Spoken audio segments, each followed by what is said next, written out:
Well, in this video, I got to do see the turn signal indicator goes blink, blink, blink. The other one's burned out, only inside the dash. I think I got to pull out the console for that. Pretty sure. So, yeah.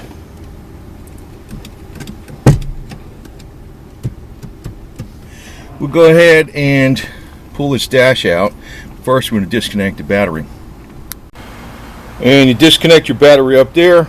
Usually it has an air cleaner in here, a box, but it's got this thing. So if you're look at the car, it's right there. Okay, 15 millimeter. Boom, take it off. Now you got to very carefully pry out this piece here. You notice it's got some clips on the back. Yeah, a couple on the top. Right. Just pry it out very carefully. Don't break it. And then we're gonna have to start removing screws. You got a few down here. The one thing that's easy to take about in this car is a radio, man. It's like right here, a couple bolts, comes right the hell out, man.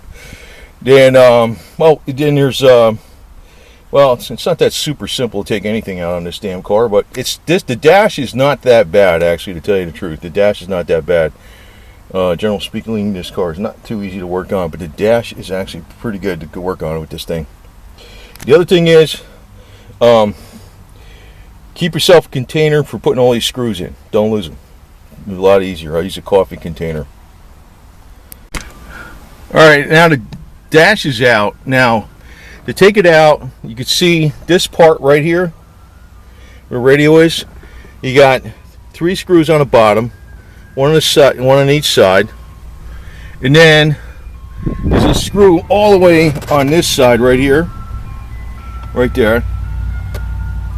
Okay, right there. Kind of point to it, and you got to pull off this side cover. Damn ice cream truck going around here. You pull this out with your hands, boom, before you pull out that screw. You'll see that screw. So then this pulls straight out. You pull it out like this, straight out, and you got to take this cover off too to get out. I don't know if you really have to, but I do.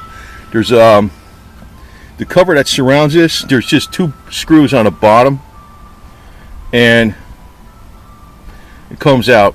You know, it just so it gets out of the way. So here's the instrument cluster now, and you got these little, looks like you got little torque screws that hold this damn thing in or something, or maybe not, maybe it's excuse me, it's just some Phillips screws, 4 big Phillips screws that hold it in. These torque screws hold the instrument cluster together. Looks like you just got some 4 big Phillips screws that hold it in. Well, that turned out to be a loose connector. And these unscrew by doing this, just turning them to the right, and they pop out.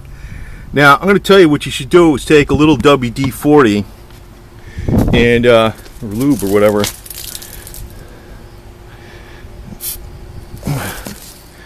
Maybe not get a tiny bit on the connectors, but also right on back here.